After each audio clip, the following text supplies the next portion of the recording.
Hi hello ನಮಸ್ಕಾರ friends. Gauri ಕಲ್ಯಾಣ ಇಂದಿನ ಸಂಚಿಕೆ ಅಂದರೆ 5ನೇ ತಾರೀಕಿಂದು. ಇಲ್ಲೇನಾಗುತ್ತೆ, ಗೌರಿ ನಾನೇ ಡಿಸೈನ್ ಮಾಡ್ತೀನಿ ಅಂತೇಳ್ಬಿಟ್ಟು ಅವಳೇ ಡಿಸೈನ್ ಮಾಡ್ತಾ ಇರ್ತಾಳೆ. ಯಾಕೆಂದರೆ ಹಳೆ ಕಾಲದ ದೇವ್ರ ವಿಗ್ರಹಕ್ಕೆ ಆಭರಣಗಳು ಡಿಸೈನ್ ಮಾಡಬೇಕಾಗಿರುತ್ತೆ. Pinki, madam I am totally my mind is black madam, ನನಗೇನು ಹೊಳಿತಾ ಇಲ್ಲ ಮೇಡಮ್ ಅಂತ ಅಂದ್ಬಿಟ್ಟು ಪಿಂಕಿ ರಿಕ್ವೆಸ್ಟ್ ಮಾಡಿರೋದ್ರಿಂದ ಗೌರಿ ನಾನೇ ಬರೀತೀನಿ ಅಂದ್ಬಿಟ್ಟು ಡಿಸೈನ್ಸ್ ಮಾಡ್ತಾ ಇರ್ತಾಳೆ. ಡಿಸೈನ್ಸ್ ಮಾಡಿಸ್ಕೊಂಡು ಕೂತ್ಕೊತಾಳೆ. ಎಲ್ಲ ಡಿಸೈನ್ಸ್ ಎಲ್ಲ ಆದಮೇಲೆ ಪಿಂಕಿ ಓಕೆ ಆಯಿತು ಅಂತ ಅಂದ್ಬಿಟ್ಟು ಅಂತಾಳೆ. ಆಮೇಲೆ ಪಿಂಕಿ ನೋಡ್ಬಿಟ್ಟು, ma'am wow super madam, madam ನಿಮ್ಮ ಕೈಯಲ್ಲಿ ಏನು ನಿಮ್ಮ ಕೈಯಲ್ಲಿ ಯಾವ ಕೈ ಚಳಕ ಅಡಗಿದೆ ಮೇಡಮ್, ಇಷ್ಟು ಚೆನ್ನಾಗಿ ಟ್ಯಾಲೆಂಟ್ ಇದೆ ನಿಮಗೆ, ಇಷ್ಟು ಚೆನ್ನಾಗಿ ಬಿಡಿಸಿದ್ದೀರಾ ಡಿಸೈನ್ಸ್ ಮೇಡಮ್ ಅಂದಾಗ, ಪರವಾಗಿಲ್ಲ ಪಿಂಕಿ ತೊಗೊಂಡೋಗಿ ನಿಮ್ಮ ಬಾಸು ಕೊಡು ಅಂದಾಗ, ಇಲ್ಲ ಮೇಡಮ್ ನಾನು ಮಾತ್ರ ಹೋಗಲ್ಲ, ಓದಿಸಿದ್ದು ನನಗೆ ನೀವು ಮಾಡಿದ ಡಿಸೈನು ನಾನು ಮಾಡಿದೆ ಅಂತ ಕ್ರೆಡಿಟ್ ನಾನು ತೊಗೊಂಡೆ, ಆದರೆ ಆ ಗಿಲ್ಟು ನನಗೆ ದಿನ ಕಾಡ್ತಾಯಿದೆ, ನಂಗೆ ನಿದ್ದೆನೇ ಬರ್ತಾಯಿಲ್ಲ, ಆದರೆ ಈ ಸತಿ ಹಂಗಾಗಲ್ಲ ಮೇಡಮ್, ನೀವು ಮಾಡಿದ್ದು ನೀವೇ ಹೋಗಿ ಹೇಳಿ ಬಾಸ್ಗೆ ಅಂದಾಗ, ಇಲ್ಲ ಪಿಂಕಿ ನಾನು ಹೇಳಿ ಕೊಟ್ಟರೆ ತಪ್ಪಾಗುತ್ತೆ, ಇವಾಗ ನೀನೇ ತೊಗೊಂಡೋಗಿ ಕೊಡು ಅಂದಾಗ, ಇಲ್ಲ madam, no madam, I am sorry madam, please madam ನೀವೇ ತೊಗೊಂಡೋಗಿ ಕೊಡಿ, ಏಕೆಂದರೆ ನಿಮ್ಮ ಟ್ಯಾಲೆಂಟ್ ಏನು ಅಂತ ಅಂದ್ಬಿಟ್ಟು ಸರ್ಗೂ ಗೊತ್ತಾಗಲಿ, ನಿಮ್ಮ ಹಸ್ಬೆಂಡ್ಗೂ ಗೊತ್ತಾಗಲಿ, ಬನ್ನಿ ಮೇಡಮ್ ನಿಮ್ಮ ಗಂಡಂಗೆ ಗೊತ್ತಾಗಲಿ ಅಂತ ಹೇಳ್ಬಿಟ್ಟು ಪಿಂಕಿ ಗೌರಿನ ಕರ್ಕೊಂಡು ಹೋಗ್ತಾಳೆ. ಗೌರಿ ಸರಿ ಆಯಿತು ನೋಡಿ ಅಂತ ಅಂದ್ಬಿಟ್ಟು ಬರ್ತಾಳೆ. ವಿವೇಕ್ ಕೂತಿರ್ತಾನೆ, ಪಿಂಕಿ ಆಚೆನೇ ನಿಂತ್ಕೊತಾಳೆ. ವಿವೇಕ್ ಚೇಂಬರಲ್ಲಿ ಇರ್ಬೇಕಾದ್ರೆ ಗೌರಿ ಒಳಗೆ ಬಂದ್ಬಿಟ್ಟು, ರೀ ಅಂದಾಗ, ಏನು ನಾನು ಈಗಲೇ ಟೆನ್ಷನಲ್ಲಿದ್ದೀನಿ, ಇನ್ನೂ ಟೆನ್ಷನ್ ಕೊಡಬೇಡ, ಡಿಸೈನ್ಸ್ ರೆಡಿಯಾಗಿಲ್ಲ ಅಂತ ಟೆನ್ಷನಲ್ಲಿದ್ದೀನಿ, ಏನು ಹೇಳು ಅಂದಾಗ, ರೀ ನಾನು ಸ್ವಲ್ಪ ಡಿಸೈನ್ಸ್ ಮಾಡಿದ್ದೀನಿ, ಸ್ವಲ್ಪ ನೋಡ್ತೀರಾ ನೀವು ಅಂದಾಗ, ಅದನ್ನು ಕೈಗಿಸ್ಕೊಂಡು ನೋಡೋದೇ ಇಲ್ಲ, ಬಿಸಾಕ್ಬಿಟ್ಟು, ಏನು ಪುಣ್ಯವತಿ ಈ ಸಮಯದಲ್ಲಿ ಈ ಥರ ಲಾಜಿಕ್ಕೆಲ್ಲ ಬೇಕಾ ನಿನಗೆ, ನಾನು ಇಲ್ಲಿ ಡಿಸೈನ್ಸ್ ರೆಡಿಯಾಗಿಲ್ಲ ಅಂತ ಟೆನ್ಷನಲ್ಲಿದ್ದೀನಿ, ಅದರಲ್ಲಿ ತೊಗೊಂಡ್ಬಿಟ್ಟು ನಾನು ಡಿಸೈನ್ ಮಾಡಿದ್ದೀನಿ ಅಂತ ತೊಗೊಂಡು ಕೊಡ್ತಾ ಇದೆಯಾ, ಡಿಸೈನ್ ಅಂದರೆ ಏನಂತ ತಿಳ್ಕೊಂಡಿದ್ಯಾ ನೀನು, ಬಾಗ್ಲಲ್ಲಿ ಬಿಡಿಸೋ ರಂಗೋಲಿ ಅಂತ ತಿಳ್ಕೊಂಡಿದ್ಯಾ ನೀನು, ನಮಗೆ ಹಳೆ ಕಾಲದ ಪುರಾತನ ಕಾಲದ ಡಿಸೈನ್ಸ್ ಬೇಕು, ಅದು ನಿನ್ನ ಕೈಯಲ್ಲಿ ಮಾಡೋಕ್ಕಾಗತ್ತಾ, ಸುಮ್ಮನೆ ನಾನು ಟೈಮ್ ವೇಸ್ಟ್ ಮಾಡಬೇಡ, ಹೋಗ್ತಾರೋ ಗೆಟ್ ಔಟ್ ಮೈ ಕ್ಯಾಬಿನ್ ಅಂತ ಅಂದ್ಬಿಟ್ಟು ಗೌರಿಗೆ ಹೇಳ್ತಾನೆ. ಸರಿ ಅಂದ್ಬಿಟ್ಟು ಗೌರಿ ಸರಿ ಬಿಡಿ ಆಯಿತು ಅಂತ ಬರ್ತಾಳೆ. ಆವಾಗ ಪಿಂಕಿ, ಏನು ಮೇಡಮ್ ಸರ್ ನೀವು ಮಾಡಿರೋ ಡಿಸೈನ್ ನೋಡಲೇ ಇಲ್ಲ, ಅರ್ಧೇ ಬಿಸಾಕ್ಬಿಟ್ರು, ಇಷ್ಟೊಂದು ಕೋಪ ಮಾಡ್ಕೊಂಡಿದ್ದಾರಲ್ಲ ಸರ್ ಅಂತ ಪಿಂಕಿ ಕೇಳ್ತಾಳೆ. ಪರವಾಗಿಲ್ಲ ಪಿಂಕಿ, ಮನಸ್ಸಿಗೆ ಬೇಜಾರಾದಾಗ ಕೋಪ ಆಗೋದು ಸಹಜನೇ ಅಲ್ವಾ, ಅವ್ರ ಕೋಪ ಕಮ್ಮಿ ಮಾಡ್ಕೊತ ಇಲ್ಲ ಅಷ್ಟೇ, ಈ ಕೋಪದಲ್ಲಿ ನಾವೇನು ಮಾತಾಡಬಾರ್ದು, ಬಾ ಹೋಗೋಣ ಅಂತೇಳ್ಬಿಟ್ಟು ಪಿಂಕಿನ ಗೌರಿ ಕರ್ಕೊಂಡ್ಬಿಟ್ಟು ಮತ್ತೆ ಲ್ಯಾಪ್ಟಾಪಲ್ಲಿ ಡಿಸೈನ್ಸ್ ನೋಡ್ಬಿಟ್ಟು, ನನಗೆ ಗೊತ್ತು ಹೀಗೆ ಆಗುತ್ತೆ ಸರ್, ಹೀಗೆ ಮಾಡ್ತಾರೆ ಅಂತ ಹೇಳ್ಬಿಟ್ಟು, ಅದರಿಂದ ನೋಡಿ ನಾನು ಇದರಲ್ಲೆಲ್ಲ ಸೇವ್ ಮಾಡಿಟ್ಟಿದ್ದೀನಿ ಡಿಸೈನ್ಸ್ ಅಂತ ಹೇಳ್ಬಿಟ್ಟು ಪಿಂಕಿಗೆ ಗೌರಿ ತೋರಿಸ್ತಾಳೆ. ಮ್ಯಾಮ್ ನಿಜವಾಗ್ಲೂ ನೀವು ಸೂಪರ್ ಮ್ಯಾಮ್, ನೀವು ವಿವೇಕ್ ಸರ್ ಬಗ್ಗೆ ತುಂಬ ಚೆನ್ನಾಗಿ ಅರ್ಥ ಮಾಡ್ಕೊಂಡಿದ್ದೀರಾ, ನೀವು ನೋಡಿ ವಿವೇಕ್ ಸರಿಗೆ ಕೋಪ ಮಾಡ್ಕೊಂಡು ಏನಾರು ಮಾಡ್ತಾರೆ ಅಂತ ಡಿಸೈನ್ಸ್ ಸೇವ್ ಮಾಡಿದ್ದೀರಲ್ಲ, ತುಂಬ ಥ್ಯಾಂಕ್ಸ್ ಮ್ಯಾಮ್ ಅಂತ ಅಂದ್ಬಿಟ್ಟು ಪಿಂಕಿ ಹೇಳ್ತಾಳೆ. ಪರವಾಗಿಲ್ಲ ಬಿಡಿ ಪಿಂಕಿ ಅಂತ ಅಂದ್ಬಿಟ್ಟು ಗೌರಿ ಅಂತಾಳೆ. ಆಮೇಲೆ ಇಲ್ಲಿ ವಿವೇಕು ಟೆನ್ಷನ್ ಇರ್ತಾರೆ, ಡಿಸೈನ್ ರೆಡಿಯಾಗಿಲ್ವಲ್ಲ, ಏನು ಮಾಡೋದು, ಕ್ಲೈಂಟ್ಸ್ ಇನ್ನೇನು ಬಂದುಬಿಡ್ತಾರೆ, ಏನು ಮಾಡೋದು ಅಂತ ಅಂದ್ಬಿಟ್ಟು ಅನ್ಕೊತಿರ್ತಾರೆ. ಅದೇ ಸಮಯಕ್ಕೆ ಒಂದು ಫೋನ್ ಕಾಲ್ ಬರುತ್ತೆ. ಸರ್ ಇನ್ನೊಂದು ಮೀಟಿಂಗ್ ಅರೇಂಜ್ ಮಾಡಬೇಕು ಅಂದಾಗ, ಈಗ ಯಾವುದು ಬೇಡ, ಇವಾಗಿರೋ ಮೀಟಿಂಗ್ನ ಸ್ವಲ್ಪ ತಲೆ ಬಿಸಿ ಕಮ್ಮಿ ಮಾಡ್ಕೊಂಡ್ರೆ ಸಾಕಾಗಿದೆ, ನಾನು ಇವಾಗ ಏನು ಬೇಡ ಅಂತ ಹೇಳ್ಬಿಟ್ಟು ಫೋನ್ ಕಟ್ ಮಾಡ್ತಾರೆ. ಇನ್ನೇನೋ ಬಂದುಬಿಡ್ತಾರಲ್ಲ, ಡಿಸೈನ್ಸ್ ರೆಡಿಯಾಗಿಲ್ಲ, ಏನು ಮಾಡೋದು ಅಂತ ಗೊತ್ತಾಗ್ತಿಲ್ವಲ್ಲ ಅಂದ್ಬಿಟ್ಟು ಯೋಚನೆ ಮಾಡ್ಕೊಂಡು ವಿವೇಕ್ ಕೂತಿರ್ತಾರೆ. ಇಲ್ಲಿ ಕಡೆ ಏನಾಗುತ್ತೆ, ಚಿನ್ನ ನೋಡೋಕ್ಕೆ ಕಾಂತಲಕ್ಷ್ಮಿ ಮತ್ತು ವೀರಣ್ಣವ್ರು ಓಡಿ ಬಂದುಬಿಟ್ಟು, ಚಿನ್ನು ಅಂದಾಗ, ಅಮ್ಮ ಅಂದಾಗ, ರೀ ನನ್ನ ಮಗಳನ್ನ ಈ ಥರ ನಾನು ನೋಡೋಕ್ಕಾಗ್ತಿಲ್ಲ ರೀ ಹೇಗಾನ ಮಾಡಿ ನನ್ನ ಮಗಳನ್ನ ಬಿಡಿಸ್ಕೊಂಡು ಹೋಗೋಣ ರೀ, ಪ್ಲೀಸ್ ರೀ ಹೇಗಾನ ನಿಮ್ಮ ದಮ್ಮಯ್ಯ ಅಂತೀನಿ ರೀ, ನನ್ನ ಮಗಳನ್ನ ಬಿಡಿಸ್ಬೇಕು ರೀ ಅಂತ ಅಂದ್ಬಿಟ್ಟು ಕೇಳ್ಕೊತಾರೆ. ಅಷ್ಟರಲ್ಲಿ ಪೊಲೀಸ್ನವ್ರು ಬಂದಾಗ, ಸರ್ ನನ್ನ ಮಗಳನ್ನ ಯಾಕೆ ಇಲ್ಲಿ ಇಟ್ಟಿದ್ದೀರ ಸರ್, ದಯವಿಟ್ಟು ನನ್ನ ಮಗಳನ್ನ ಬಿಟ್ಬಿಡಿ ಸರ್, ಅವಳಿಂದ ಚಿಕ್ಕವಳು, ಅವಳಿಗೇನೂ ಗೊತ್ತಾಗಲ್ಲ ಸರ್, ಸ್ವಲ್ಪ ಕೋಪ ಜಾಸ್ತಿ ಅಷ್ಟೇ ಸರ್ ಅಂತ ಅಂದ್ಬಿಟ್ಟು ವೀರಣ್ಣ ಮತ್ತು ಕಾಂತಲಕ್ಷ್ಮಿ ಇಬ್ಬರು ಹೇಳ್ತಾರೆ. ಅವಾಗ ಪೊಲೀಸ್ ಅಪ್ಪರು, ಅಲ್ಲ ಕಣಮ್ಮ ಚಿಕ್ಕವಳು ಅಂತ ಒಬ್ಬ ಹುಡುಗನಿಗೆ ಬ್ಯಾಟಲ್ಲೇ ಹೊಡೆದೋಳು ಕಣಮ್ಮ ಅವಳು, ಈಗ ಹುಡುಗ ಹಾಸ್ಪಿಟ್ಲಲ್ಲಿ ಅವನು ಹುಷಾರಾಗಂಟು ಏನು ಹೇಳೋಕ್ಕಾಗಲ್ಲ ಕಣಮ್ಮ, ಇಲ್ಲಾಂದರೆ ಇವಳು ಇಲ್ಲೇ ಇರ್ಬೇಕಾಗ್ತದೆ, 14 ವರ್ಷ ಒಳಗಡೆನೇ ಇರ್ಬೇಕಾಗ್ತದೆ, ಆಚೆ ಬರೋಕ್ಕಾಗಲ್ಲ ಅಂದಾಗ, ರೀ ಏನು ರೀ ಮಾಡೋದು, ನನ್ನ ಮಕ್ಕಳು ಚೆನ್ನಾಗಿರ್ಲಿ ಅಂದ್ಬಿಟ್ಟು ನಾನು ಏನೇನೋ ಆಸೆ ಪಟ್ಟಿದ್ನಲ್ರಿ, ನೋಡಿದ್ರೆ ಚಿನ್ನು ಹಿಂಗೆ ಆಗ್ಬಿಟ್ಟಿದ್ದಳ್ರಿ, ಏನು ರೀ ಮಾಡೋದು ಅಂದಾಗ, ಏನು ಮಾಡೋದು ಕಾಂತ, ನನಗಂತೂ ಏನು ಮಾಡಬೇಕು ಅಂತಲೇ ಗೊತ್ತಾಗ್ತಿಲ್ಲ ಕಾಂತ, ಸ್ವಲ್ಪ ಸಮಾಧಾನ ಮಾಡ್ಕೊ, ಏನಾಗಲ್ಲ ಅಂದಾಗ, ಸರ್ ನನ್ನ ಮಗಳಿಗೆ ಏನೂ ಗೊತ್ತಾಗಲ್ಲ ಸರ್, ದಯವಿಟ್ಟು ಬಿಟ್ಬಿಡಿ ಸರ್ ಅಂತ ಅಂದ್ಬಿಟ್ಟು ವೀರಣ್ಣವ್ರು ಕೇಳ್ಕೊತಾರೆ. ಅರೆ ಪೊಲೀಸಪ್ಪರು, ನಾವೆಲ್ಲ ನನ್ನ ಹತ್ರ ಏನು ಹೇಳ್ಬೇಡಿ, ನಮ್ಮ ಸಾಹೇಬರು ಬರ್ತಾರೆ, ನಮ್ಮ ಸಾಹೇಬರು ಬಂದಮೇಲೆ ನೀವು ಮಾತಾಡ್ಕೊಳ್ಳಿ ಅವ್ರ ಜೊತೆಗೆ, ನಮಗೇನು ಹೇಳ್ಬೇಡಿ ಅಂತ ಹೇಳ್ತಾರೆ. ಅಲ್ಲ ರೀ ನಮ್ಮ ಚಿನ್ನು ಮದುವೆ ಮಾಡಬೇಕು ಅಂತ ನಾವೇನೇನು ಆಸೆ ಕಟ್ಕೊಂಡಿದ್ವಲ್ರಿ, ಇವಾಗ ಇವಳು ಇಲ್ಲಿ ಒಳಗಡೆ ಇರೋದು ಇದು ಗೊತ್ತಾಗ್ಬಿಟ್ರೆ ಹಿಂಗೆ ಅರೆಸ್ಟ್ ಆಗೋಳೆ ಅಂತ ಯಾರೀ ನಮ್ಮ ಚಿನ್ನನ ಮದುವೆ ಮಾಡ್ಕೊತಾರೆ ಅಂತ ಅಂದ್ಬಿಟ್ಟು ಕಾಂತಲಕ್ಷ್ಮಿಯವ್ರು ಬೇಜಾರು ಮಾಡ್ಕೊತಾರೆ. ಆವಾಗ ಚಿನ್ನು, ಅಮ್ಮ ನೀನು ನನ್ನ ಮದುವೆ ಬಗ್ಗೆ ಯೋಚನೆ ಮಾಡಬೇಡಮ್ಮ, ಹಂಗೇನ ಆಗಂಗಿದ್ರೆ ನನ್ನ ಮದುವೆನೇ ಆಗಲ್ಲಮ್ಮ, ನಿಮ್ಮ ಜೊತೆನೇ ಇದ್ಬಿಡ್ತೀನಿ ನಿಮ್ಮ ನೋಡಿಕೊಂಡು, ನೀನು ನನ್ನ ಮದುವೆ ಬಗ್ಗೆ ಯೋಚನೆ ಮಾಡಬೇಡಮ್ಮ ಅಂತ ಚಿನ್ನು ಅಂತಾಳೆ. ಆಮೇಲೆ ಸರಿ ಅಂದ್ಬಿಟ್ಟು ಕಾಂತವ್ರು ಅಳ್ತಾನೆ ಇರ್ತಾರೆ. ಆಮೇಲೆ ಇವ್ರು ಪೊಲೀಸಪ್ಪರು, ಅದೆಲ್ಲ ನೀನು 14 ವರ್ಷ ಆದಮೇಲೆ ಈಚೆ ಬಚ್ಚಲ್ಲ ಅವಾಗ ಯೋಚನೆ ಮಾಡುವಂತೆ ಸುಮ್ಕಿರಮ್ಮ ಅಂತ ಅಂದ್ಬಿಟ್ಟು ಪೊಲೀಸಪ್ಪರು ಹೇಳ್ತಾರೆ. ಆಮೇಲೆ ಸರಿ ಅಂತ ಹೇಳ್ಬಿಟ್ಟು, ಸರಿ ಹೋಗ್ರಿ ಇವಾಗ ಇಲ್ಲಿ ಅಲ್ಲಿ ಮಾತಾಡ್ಕೊಂಡು ಕೂತ್ಕೋಬೇಡಿ, ನಮ್ಮ ಸಾಹೇಬರು ಬರ್ತಾರೆ, ನೀವು ಅಲ್ಲೋಗಿ ಕೂತ್ಕೊ ಹೋಗಿ ಅವ್ರು ಬರೋ ಗಂಟ ಅಂತ ಹೇಳ್ಬಿಟ್ಟು ಪೊಲೀಸಪ್ಪವ್ರು ಹೇಳಿದ ತಕ್ಷಣ ಕಾಂತಲಕ್ಷ್ಮಿ ವೀರಣ್ಣ ಇಬ್ಬರು ಬಂದು ಹೊರಗಡೆ ಕೂತಿರ್ತಾರೆ. ಚಿನ್ನು ಪಾಪ ಒಳಗಡೆ ಕೂತಿರೋದು ನೋಡ್ಬಿಟ್ಟು, ಕಾಂತಲಕ್ಷ್ಮಿ ರೀ, ನನ್ನ ಮಗಳು ಈ ಥರ ಕಂಬಿಯಿಂದ ಕೂತಿರೋದು ನನ್ನ ಕೈಲಿ ನೋಡೋಕ್ಕಾಗ್ತಿಲ್ಲ ರೀ, ನನ್ನ ಕళ్ళు ಕಿತ್ತು ಬರ್ತಾ ಇದೆ ರೀ, ಹೇಗಾನ ಮಾಡಿ ನನ್ನ ಮಗಳನ್ನ ಬಿಡಿಸ್ಕೊಡ್ರಿ ದಯವಿಟ್ಟು ಅಂತ ಅಂದ್ಬಿಟ್ಟು ಕಾಂತಲಕ್ಷ್ಮಿ ಹೇಳ್ತಿರ್ತಾರೆ. ಅವಾಗ ವೀರಣ್ಣವ್ರು ಆಯಿತು ಕಾಂತ, ನೋಡೋಣಿರು, ಸಾಹೇಬ್ರು ಬರಲಿ ಆಮೇಲೆ ನೋಡೋಣಿರು ಅಂತ ಹೇಳ್ಬಿಟ್ಟು ಅಂತಾರೆ. ಅದೇ ಸಮಯಕ್ಕೆ ಇನ್ನೊಬ್ಬರು ಪೊಲೀಸಪ್ಪ ಬಂದಾಗ, ಸರ್ ನನ್ನ ಮಗಳು ಏನೂ ಗೊತ್ತಾಗಲ್ಲ, ದಯವಿಟ್ಟು ಬಿಟ್ಬಿಡಿ ಸರ್ ಅಂತ ಅಂದ್ಬಿಟ್ಟು ವೀರಣ್ಣವ್ರು ಕೇಳ್ತಾರೆ. ಅವಾಗ ರೀ, ಹೇಳ್ತಾ ಇದ್ದೀನಲ್ಲ, ಇವಳು ಹೊಡೆದಿರೋ ಹುಡುಗ ಹಾಸ್ಪಿಟ್ಲವನೇ, ಅವ್ನ ಕಡೆ ಯಾರೋ ಗೊತ್ತಿರೋರು ದೊಡ್ಡ ವ್ಯಕ್ತಿಗಳಂತೆ, ಅವರು ಸಾಹೇಬ್ರಿಗೆ ಹೇಳಿ ಫೋನ್ ಮಾಡಿಸಿ, ಅವ್ರ ಸಾಹೇಬ್ರು ನಮಗೆ ಹುಡುಗಿನ ಕರ್ಕೊಬಂದಿದ ತಕ್ಷಣ ನಾವು ಹೋಗಿ ಹುಡುಗಿನ ಟೀ ಅಂಗಡಿ ತಾವು ಕರ್ಕೊಬಂದಿರೋದು, ಅವ್ರು ಬಂದಮೇಲೆ ನೀವು ಮಾತಾಡ್ಕೊಳ್ಳಿ, ನಮಗೇನು ಗೊತ್ತಿಲ್ಲ, ಅವ್ರ ಹತ್ರ ನೀವು ಮಾತಾಡಬೇಕು ಅಂತ ಹೇಳ್ಬಿಟ್ಟು ಅಲ್ಲಿಂದ ಹೊರಟ್ಬಿಡ್ತಾರೆ. ಆವಾಗ ಸರಿ ಅಂತ ಹೇಳ್ಬಿಟ್ಟು ವೀರಣ್ಣವರು, ಏನ್ರಿ ಮಾಡೋದು ನೋಡ್ರಿ, ನಮ್ಮ ಮಗಳು ಹೆಂಗೆ ಕೂತಿದ್ದಾಳೆ, ನನ್ನ ಕೈಲಿ ನೋಡೋಕೆ ಆಗ್ತಿಲ್ಲ ರೀ ಅಂತ ಅಂದ್ಬಿಟ್ಟು ಕಾಂತಲಕ್ಷ್ಮಿ ಹೇಳ್ತಾ ಇರ್ತಾರೆ. ಆಮೇಲೆ ಸರಿ ಇಲ್ಲಿ ಈ ಕಡೆ ಏನಾಗುತ್ತೆ, ವಿವೇಕ್ ಡಿಸೈನ್ಸ್ ಅರ್ಧ ಬಿಸಾಕ್ಬಿಟ್ಟಿರ್ತಾರಲ್ಲ, ಅವಾಗ ಸರಿ ಅಂತ ಹೇಳ್ಬಿಟ್ಟು ಇನ್ನೇನು ಕ್ಲೈಂಟ್ ಬರ್ತಾರಲ್ಲ, ಏನು ಮಾಡೋದು ಅಂತ ಗೊತ್ತಿಲ್ವಲ್ಲ ಅಂತ ಯೋಚನೆ ಮಾಡ್ತಿರ್ತಾರೆ. ಆಮೇಲೆ ಗೌರಿ, ತಗೊಳ್ಳಿ ಪಿಂಕಿ, ಇದನ್ನು ತೊಗೊಂಡೋಗಿ ಕೊಡೋಗಿ ನಿಮ್ಮ ಬಾಸ್ಗೆ ಅಂದಾಗ, ಮೇಡಮ್ ನಂಗೆ ಭಯ ಆಗುತ್ತೆ ಮೇಡಮ್ ಅಂತ ಪಿಂಕಿ ಅಂತಾಳೆ. ಏನು ಭಯ ಪಡಬೇಡಿ, ಹೋಗಿ ಅವ್ರು ಇದು ಡಿಸೈನ್ ನಿಜ ಇಷ್ಟಪಡ್ತಾರೆ, ನೀವು ಸೈಲೆಂಟಾಗಿ ತೊಗೊಂಡೋಗಿ ಕೊಡಿ ನೀವು ಅಂದಾಗ, ಮೇಡಮ್ ನೀವು ಬನ್ನಿ, ಬೇಡ ಪಿಂಕಿ ನೀವು ಹೋಗಿ, ಅವ್ರು ಕೋಪದಲ್ಲಿದ್ದಾರೆ, ನೀವು ಹೋಗಿ ಅಂತ ಅಂದ್ಬಿಟ್ಟು ಗೌರಿ ಪಿಂಕಿನ ಕಳಿಸ್ತಾಳೆ. ಪಿಂಕಿನ ಕಳಿಸಿದ ತಕ್ಷಣ, ಸರ್ ಮೈ ಕಮಿನ್ ಸರ್ ಅಂದಾಗ, ಎಸ್ ಪಿಂಕಿ ಬನ್ನಿ ಅಂತ ಅಂದ್ಬಿಟ್ಟು ಅಂತಾರೆ. ಅವಾಗ ಸರ್ ಸ್ವಲ್ಪ ಡಿಸೈನ್ಸ್ ಇದೆ ನೋಡಿ ಸರ್ ಅಂತ ಅಂದ್ಬಿಟ್ಟು ಪಿಂಕಿ ತೋರಿಸ್ತಾಳೆ. ಆದರೆ ಅದು ಗೌರಿ ಮಾಡಿರೋ ಡಿಸೈನೇ. ಪಿಂಕಿ ತೋರಿಸಿದ ತಕ್ಷಣ ವಿವೇಕ್ ಭಾಳ ಖುಷಿ ಆಗ್ಬಿಡುತ್ತೆ. ಪಿಂಕಿ ಸೂಪರ್, ನಾನು ಹುಡುಕ್ತಿರೋ ಡಿಸೈನ್ ಇದೇ ಬೇಕಾಗಿದೆ, ಪುರಾತನ ಡಿಸೈನ್, ನಮ್ಮ ಡಿಸೈನರ್ ಇದನ್ನು ತುಂಬಾ ಇಷ್ಟಪಡ್ತಾರೆ, ಅವ್ರು ಹೊರಗಡೆಯಿಂದ ಬರೋಷ್ಟು ತೋರಿಸ್ಬಿಟ್ರೆ ತುಂಬಾ ಇಷ್ಟಪಟ್ಟು ಒಪ್ಕೋತಾರೆ, ಅವ್ರೇನೋ ಒಪ್ಕೊಂಬಿಟ್ರೆ ನಿಮ್ಮ double increment Pinky, thanks Pinky ಅಂತ ಅಂದ್ಬಿಟ್ಟು ಅಂತಾರೆ.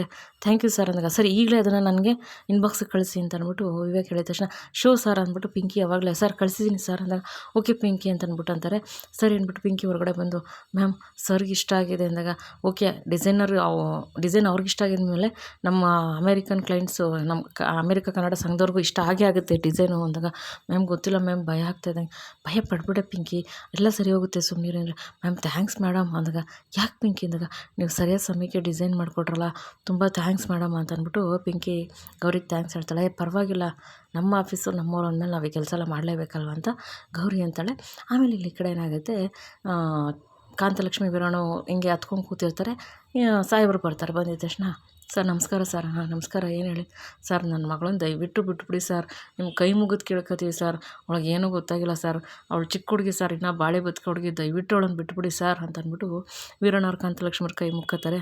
ನೋಡಿ ಕೈ ಇಳಿಸಿಮ್ಮ, ಈ ಥರ ಕೈ ಮುಗಿಯೋದೆಲ್ಲ ಮಾಡಬೇಡಿ, ಈ ಥರ ಕೈ ಮುಗಿಯೋದು ಬಿಟ್ಟು ನಿಮ್ಮ ಮಗಳಿಗೆ ಎಡ್ಕೊಟ್ಟು ಬುದ್ಧಿ ಕಲಿಸಿದ್ರೆ ಅವಳು ಈ ಥರ ಮಾಡ್ತಾನೆ ಇರಲಿಲ್ಲ. ಅಲ್ಲ, ಆ ಹುಡುಗನ ಹೊಡೆದಿದ್ದಾಳೆ, ಇವಾಗ ಅವ್ನು ಹಾಸ್ಪಿಟ್ಲಲ್ಲಿದ್ದಾನೆ, ಅವನು ಹಾಗೆ ಹೊಡೆದಿದ್ದಾಳೆ ನಿಮ್ಮ ಮಗಳು ಅಂದಾಗ, ಸರ್ ದಯವಿಟ್ಟು ನಮ್ಮ ಮಗಳನ್ನ ಬಿಟ್ಬಿಡಿ ಸರ್ ಅಂದ್ರೆ, ಅವೆಲ್ಲ ಆಗಲ್ಲಮ್ಮ, ಬಿಡೋಕ್ಕೆಲ್ಲ ಆಗಲ್ಲ, ನಾನು ನಿಮ್ಮ ಕತೆ ಕೇಳ್ಕೊಂಡು ಕೂತ್ಕೊಳ್ಳೋಕ್ಕಾಗಲ್ಲ, ನನ್ನ ಕೆಲಸ ಇದೆ ಅಂತ ಹೇಳ್ಬಿಟ್ಟು ಪೊಲೀಸ್ನವ್ರು ಹೋಗ್ಬಿಡ್ತಾರೆ ಒಳಗಡೆಗೆ. ಆಮೇಲೆ ಇವರು ಕಾಂತಲಕ್ಷ್ಮಿ ಮತ್ತು ವೀರಣ್ಣವರು, ಕಾಂತ ಇಲ್ಲಿ ನಮ್ಮ ಕಣ್ಣೀರಿಗೆ ಬೆಲೆ ಇಲ್ಲ ಕಾಂತ, ಇವಾಗ ನಾವೇನಾದ್ರು ಮಾಡಲೇಬೇಕು ಕಾಂತ ಅಂದಾಗ, ಹೌದು ರೀ, ಕರೆಕ್ಟು ರೀ, ಇವರು ನಮ್ಮ ಕಣ್ಣೀರಿಗೆಲ್ಲ ಬೆಲೆ ಕೊಡೋಲ್ಲ, ನಾವು ಯಾರ ಕೈಲಾರು ದೊಡ್ಡವ್ರ ಕೈಲಿ ಫೋನ್ ಮಾಡಿಸ್ಬೇಕು, ಯಾರ ಕೈಲಿ ಮಾಡಿಸೋದು, ಹಿರಿ ಅಕ್ಕಂಗೆ ಕೇಳ್ತೀನಿ, ಅಕ್ಕನಿಗೆ ಯಾರನ್ನೋ ದೊಡ್ಡವರೆಲ್ಲ ಪರಿಚಯ ಇರ್ತಾರೆ, ಅಕ್ಕಂಗೆ ಕೇಳ್ತೀನಿ ರೀ ಅಂತ ಹೇಳ್ಬಿಟ್ಟು ಕಾಂತಲಕ್ಷ್ಮಿ ಅವ್ರ ಅಕ್ಕನಿಗೆ ಫೋನ್ ಮಾಡ್ತಾರೆ. ಆದರೆ ಅವ್ರ ಅಕ್ಕ ನಾಟ್ ರೀಚೇಬಲ್ ಬರುತ್ತೆ ಫೋನು. ಅಯ್ಯೋ ರೀ, ಫೋನ್ ನಾಟ್ ರೀಚೇಬಲ್ ಬರ್ತಾ ಇದೆ ರೀ, ಅಕ್ಕ ಧರ್ಮಸ್ಥಳಕ್ಕೆ ಹೋಗ್ಬೇಕು ಅಂತ ಹೇಳಿದ್ಲು, ನನ್ನ ಅನಿಸಿಕೆ ಧರ್ಮಸ್ಥಳಕ್ಕೆ ಹೋಗ್ತಾ ಇದ್ದಾಳೆ ಅನಿಸುತ್ತೆ, ಅದಕ್ಕೆ ಫೋನ್ ಹೋಗ್ತಾ ಇಲ್ಲ ರೀ, ಏನು ರೀ ಮಾಡೋದು ಇವಾಗ, ಯಾರ ಕೈಲಿ ನನ್ನ ಮಗಳನ್ನ ಬಿಡಿಸೋದು, ಏನು ಮಾಡೋದು ಅಂತ ಗೊತ್ತಾಗ್ತಿಲ್ಲ ರೀ ಅಂತ ಅಂದ್ಬಿಟ್ಟು ಕಾಂತಲಕ್ಷ್ಮಿ ಎತ್ಕೊಂಡು ಕೂತ್ಕೊತಾರೆ. ವೀರಣ್ಣವರು, ನನಗೂ ಗೊತ್ತಾಗ್ತಿಲ್ಲ ಕಾಂತ, ಏನು ಮಾಡಬೇಕು, ಯಾರ ಕೈಲಿ ಇಳಿಸ್ಬೇಕು ಅಂತಲೇ ಗೊತ್ತಾಗ್ತಿಲ್ವಲ್ಲ, ಅಯ್ಯೋ ದೇವರೇ ಭಗವಂತ, ಯಾಕಪ್ಪ ನಮಗೆ ಇಷ್ಟು ಶಿಕ್ಷೆ ಕೊಡ್ತಾ ಇದೆಯಾ, ನಾವೇನು ಕರ್ಮ ಮಾಡಿದ್ವಿ ಅಂತ ಈ ಶಿಕ್ಷೆ ಕೊಡ್ತಾ ಇದೆಯಾ, ಒಂದು ಮೇಲೊಂದು ನಮ್ಗೆ ಶಿಕ್ಷೆನೇ ಕೊಡ್ತಾ ಇದೆಯಲ್ಲಪ್ಪ ದೇವರೇ, ನಮ್ಮ ಕಷ್ಟ ನೀನು ಕಾಣಿಸ್ತಾ ಇಲ್ವೇನಪ್ಪ ಅಂತ ಕಾಂತಲಕ್ಷ್ಮಿಯವ್ರು ಗೊಳೋ ಅಂತ ಹೇಳ್ತಾರೆ.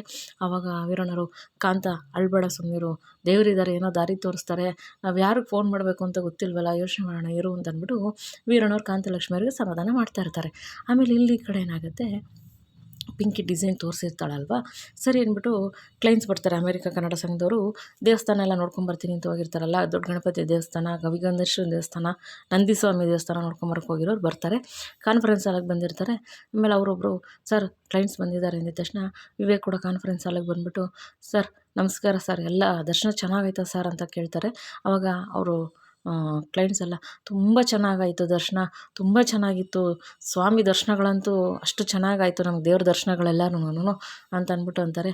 ಹೌದು ಸರ್ ಅಂದಾಗ, ಫಾರಿನಲ್ಲಿ ದೇವಸ್ಥಾನ ಇರ್ಬೋದು, ಆದರೆ ನಮ್ಮ ಕರ್ನಾಟಕದಲ್ಲಿರೋ ದೇವಸ್ಥಾನಗಳು, ನಮ್ಮ ಇಂಡಿಯಾದಲ್ಲಿರೋ ದೇವಸ್ಥಾನಗಳು ತುಂಬ ಚೆನ್ನಾಗಿದೆ. ಇಲ್ಲಿನ ಮಣ್ಣಿನ ಗುಣನೇ ಹಾಗಲ್ವಾ ಅಂತ ಹೇಳ್ಬಿಟ್ಟು ಅವರೆಲ್ಲರೂ ಹೇಳ್ತಾರೆ. ಆಮೇಲೆ ವಿವೇಕು, ಹೌದು ಸರ್, ನಮ್ಮ ಕನ್ನಡ ಮಣ್ಣಿಂದಾಗಲಿ ನಮ್ಮ ಭಾರತ ಮಣ್ಣಿನ ಗುಣನೇ ಹಾಗೆ.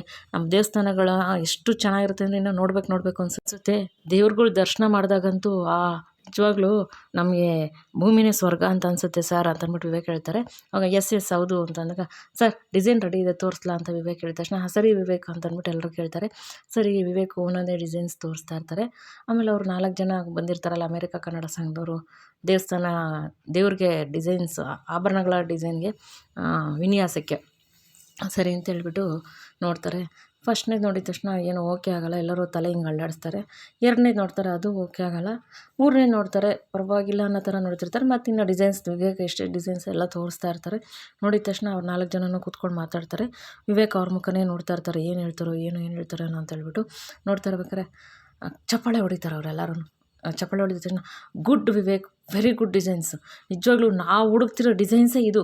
ನಮಗೆ ಪುರಾತನ ಕಾಲದ ಡಿಸೈನ್ಸ್ ಬೇಕು ದೇವ್ರ ವಿಗ್ರಹಕ್ಕೆ ಅಂತ, ಇದನ್ನೇ ನಾವು ಹುಡುಕ್ತಿರೋದು. ಸೂಪರಾಗಿದೆ ಡಿಸೈನ್ಸ್, ನಿಜವಾಗ್ಲೂ ಎಕ್ಸಲೆಂಟ್ ವಿವೇಕ್ ಅಂತ ಅಂದ್ಬಿಟ್ಟು ಅಂದಾಗ, thank you sir, thank you, with my pleasure. ನೀವು ಎಷ್ಟು ಖುಷಿಪಟ್ಟಿರೋದಕ್ಕೆ ನಂಗೆ ತುಂಬಾ ಥ್ಯಾಂಕ್ಸ್ ಅಂದಾಗ, ವೆರಿ ಗುಡ್ ಡಿಸೈನ್ಸು, ತುಂಬಾ ಖುಷಿ ಆಯಿತು ನಮಗೆ ಡಿಸೈನ್ಸ್ ನೋಡಿ ಅಂದಾಗ, ಎಸ್ ಸರ್, ನಿಮ್ಮ ಟೀಮ್ ತುಂಬ ಚೆನ್ನಾಗಿ ವರ್ಕ್ ಮಾಡಿದೆ ವಿವೇಕ್ ಅಂತ ಹೇಳ್ಬಿಟ್ಟು ಕ್ಲೈಂಟ್ಸ್ ಎಲ್ಲ ಹೇಳ್ತಾರೆ. ಅವಾಗ ಎಸ್ ಸರ್ ಅಂತ ಅಂದ್ಬಿಟ್ಟು ಪಿಂಕಿ ಮತ್ತು ಗೌರಿ ಆಚೆನೇ ನಿಂತಿರ್ತಾರೆ. ಪಿಂಕಿ ಗೌರಿನ, ಮ್ಯಾಮ್ ಇದು ಡಿಸೈನ್ ಏನಾದ್ರು ಓಕೆ ಆಗಿಲ್ಲ ಅಂದರೆ ಏನು ಮ್ಯಾಮ್ ಮಾಡೋದು ಅಂದಾಗ, ಇಲ್ಲ ಪಿಂಕಿ ಈ ಡಿಸೈನ್ ಓಕೆ ಹಾಗೇ ಆಗುತ್ತೆ, ಸುಮ್ಮನಿರಿ, ನೀವು ಹೆದರ್ಕೋಬೇಡಿ, ದೇವರಿದ್ದಾರೆ ಅಂತ ಗೌರಿ ಹೇಳ್ತಾಳೆ. ಆಮೇಲೆ ಸರಿ ಅಂತ ಹೇಳ್ಬಿಟ್ಟು ಎಕ್ಸಲೆಂಟ್ ಅಂದಾಗ ವಿವೇಕು, ಸರ್ ಈ ಡಿಸೈನ್ಸ್ ಮಾಡಿರೋದು ನಮ್ಮ ಟೀಮೇ, ಬಟ್ ನಾನು 1 ನಿಮಿಷ ಕಾಲ್ ಮಾಡ್ತೀನಿ ರೀ ಅಂತ ಅಂದ್ಬಿಟ್ಟು ಪಿಂಕಿ ಕಾಲ್ ಮಾಡ್ತಾರೆ. ಪಿಂಕಿ ಕಾಲ್ ಮಾಡಿದ ತಕ್ಷಣ, ಮ್ಯಾಮ್ ಬಾಸು ಅಂದಾಗ, ಸರಿ ರಿಸೀವ್ ಮಾಡಿ ಅಂದಾಗ, ಸರ್ ಅಂದಾಗ, ಪಿಂಕಿ ಸ್ವಲ್ಪ ಕಾನ್ಫರೆನ್ಸ್ ರೂಮೊಳಗೆ ಬನ್ನಿ ಅಂತ ಅಂದ್ಬಿಟ್ಟು ಅಂತಾರೆ. ಸರಿ ಅಂತ ಹೇಳ್ಬಿಟ್ಟು ಅವರು ಡಿಸೈನ್ಸ್ ಎಲ್ಲ ಒಪ್ಬಿಟ್ಟು ಚಪ್ಪಾಳೆ ತಟ್ತಾ ಇರ್ತಾರೆ. ಆ ಸೌಂಡ್ ನೋಡ್ಬಿಟ್ಟು, ಮ್ಯಾಮ್ ಚಪ್ಪಾಳೆ ತಟ್ತಾ ಇದ್ದಾರೆ ನಮ್ಮ ಫ್ರೆಂಡ್ಸ್ ಎಲ್ಲ ಅಂದಾಗ, ನಾನು ಹೇಳಿದೆ ತಾನೇ ಡಿಸೈನ್ ಓಕೆ ಆಗುತ್ತೆ ಅಂತ ಅಂದಾಗ, ಮೇಡಮ್ ಬಾಸ್ ಮತ್ತೆ ಕರೀತಾ ಇದ್ದಾರಲ್ಲ ಮೇಡಮ್ ಅಂದಾಗ, ಇಲ್ಲ ಮತ್ತೇನಾದ್ರು ಕರೆಕ್ಷನ್ ಇದ್ದರೆ ಏನು ಮೇಡಮ್ ಮಾಡೋದು ಅಂದಾಗ, ಆ ಥರಲ್ಲಿ ಏನೂ ಇಲ್ಲ ಪಿಂಕಿ, ನೀವು ಅದ್ರ ಬಗ್ಗೆ ಏನು ಯೋಚನೆ ಮಾಡಬೇಡಿ, ಮೊದಲು ಅವ್ರು ಕರೀತಿದ್ದಾರೆ, ಒಳಗಡೆ ಹೋಗಿ ನೀವು ಅಂತ ಅಂದ್ಬಿಟ್ಟು ಗೌರಿ ಹೇಳ್ತಾಳೆ.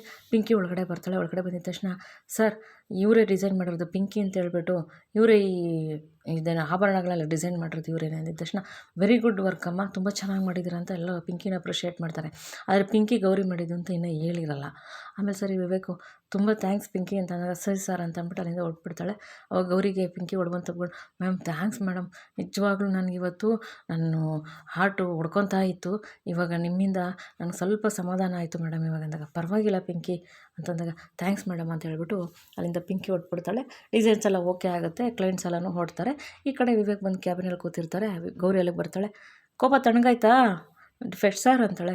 ಕೋಪನಾ ಏನು ಅಂದಾಗ, ಅಲ್ಲ ಆವಾಗಲೇ ಕೋಪ ಮಾಡ್ಕೊಂಡಿದ್ರಲ್ಲ ಅದಕ್ಕೆ, ಇವಾಗ ಖುಷಿನಾ ನಿಮ್ಮ ಡಿಸೈನೆಲ್ಲ ಓಕೆ ಇದು ಖುಷಿನ ಅಂದಾಗ, ಹಾಂ ಅಂತ ಅಂದ್ಬಿಟ್ಟು ವಿವೇಕ್ ಅಂತಾರೆ. ಸರಿ ಆಯಿತು ಅಂತಂದಾಗ, ಹೌದು ನೀನು ಆಫೀಸಿಗೆ ಕರ್ಕೊಬನ್ನಿ ಏನೋ ಹೇಳ್ತೀನಿ ಅಂದಲ್ಲ, ಹೇಳಲೇ ಇಲ್ಲ ಅಂದಾಗ, ಏನು ಅಂದಾಗ, ರಾತ್ರಿ ಏನಾಯಿತು ಅಂತ ಹೇಳಲೇ ಇಲ್ಲ ಅಂದಾಗ, ರಾತ್ರಿನಾ ಅದು ಏನಾಯಿತು ಅಂತ ನಿಮಗೆ ಗೊತ್ತಿಲ್ವಾ ಅಂತಂದಾಗ, ಏ ಪುಣ್ಯವತಿ ಅದೆಲ್ಲ ಗೊತ್ತಿಲ್ಲ ಹೇಳ್ಬೇಕೀಗ ಅಂದಾಗ, ಅದು ಇವಾಗ ಹೇಳಲ್ಲ ನಾನು ಅಂದಾಗ, ಅಲ್ಲ ಇದು ಮೋಸ ತಾನೆ, ಏನು ಮೋಸ, ನೀವು ಅವತ್ತು ನಂದೇನೂ ತಪ್ಪಿಲ್ಲ ಅಂತ ಗೊತ್ತಾಗಿದ್ರು ಕೂಡ ನಂದೇ ತಪ್ಪು ಅಂತ ವಾದ ಮಾಡಿದ್ರಾ, ಆವಾಗ ನೀವು ಹೇಳಿದ್ರಾ ಅಂತ ಅಂದ್ಬಿಟ್ಟು ಗೌರಿ ಕೇಳ್ತಾಳೆ.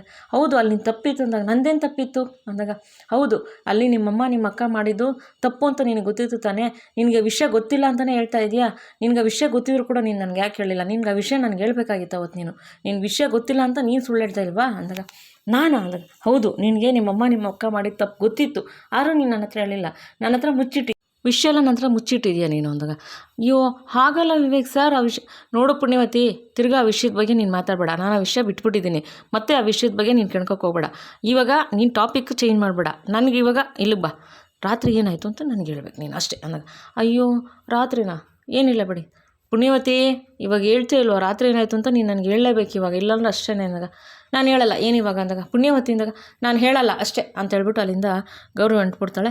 ವಿವೇಕ್ ಬೇಜಾರಾಗಿ ನಿಂತ್ಕೊತಾರೆ. ಇವತ್ತಿನ ಸಂಚಿಕೆಯಲ್ಲಿ ಮುಗೀತು ಸ್ನೇಹಿತರೆ. ಮುಂದಿನ ಸಂಚಿಕೆಯಲ್ಲಿ ಏನಾಗುತ್ತೆ ಅಂತ ತಿಳಿಸ್ಕೊಡ್ತೀನಿ. ಈ ಸಂಚಿಕೆ ನಿಮ್ಗೆ ಇಷ್ಟ ಆಗಿದ್ರೆ ಒಂದು ಲೈಕ್ ಮಾಡಿ, ಶೇರ್ ಮಾಡಿ, ಸಬ್ಸ್ಕ್ರೈಬ್ ಮಾಡ್ಕೊಳ್ಳಿ. ಪ್ಲೀಸ್ ವಿಡಿಯೋ ನೋಡಿ ಸಪೋರ್ಟ್ ಮಾಡಿ ಅಂತ ಕೇಳ್ಕೊತೀನಿ. ಯಾರ್ಯಾರು ವಿಡಿಯೋ ನೋಡಿದ್ದೀರಾ, ಸಪೋರ್ಟ್ ಮಾಡಿದ್ದೀರಾ, ಸಬ್ಸ್ಕ್ರೈಬ್ ಆಗಿರೋರಿಗೂ ತುಂಬ ತುಂಬ ತುಂಬ ಧನ್ಯವಾದಗಳು. ನಾನು ಪ್ರತಿ ವಿಡಿಯೋದಲ್ಲೂ ನಿಮ್ಮನ್ನು ರಿಕ್ವೆಸ್ಟ್ ಮಾಡ್ತಾಯಿದ್ದೀನಿ, ದಯವಿಟ್ಟು ಹೊಸ್ದಾಗಿ ನೋಡೋರು ಸಬ್ಸ್ಕ್ರೈಬ್ ಮಾಡ್ಕೊಂಡು ನೋಡಿ. ನಿಮ್ಮ ಸಬ್ಸ್ಕ್ರಿಪ್ಷನಿಂದ ನನಗೆ ತುಂಬಾ ಹೆಲ್ಪ್ ಆಗುತ್ತೆ. ದಯವಿಟ್ಟು ಸಬ್ಸ್ಕ್ರೈಬ್ ಮಾಡ್ಕೊಂಡು ನೋಡಿ, ನಿಮ್ಮ ಫ್ರೆಂಡ್ಸ್ ಫ್ಯಾಮಿಲಿಗೆಲ್ಲ ಶೇರ್ ಮಾಡಿ, ಅನಿಸಿಕೆ ಅಭಿಪ್ರಾಯನ ಕಮೆಂಟ್ ಮಾಡಿ ತಿಳಿಸಿ. ಮತ್ತೊಮ್ಮೆ ವಿಡಿಯೋ ನೋಡೋದಕ್ಕೆ ಧನ್ಯವಾದಗಳು. ಮುಂದಿನ ಸಂಚಿಕೆಯಲ್ಲಿ ಸಿಗ್ತೀನಿ. Thank you for watching.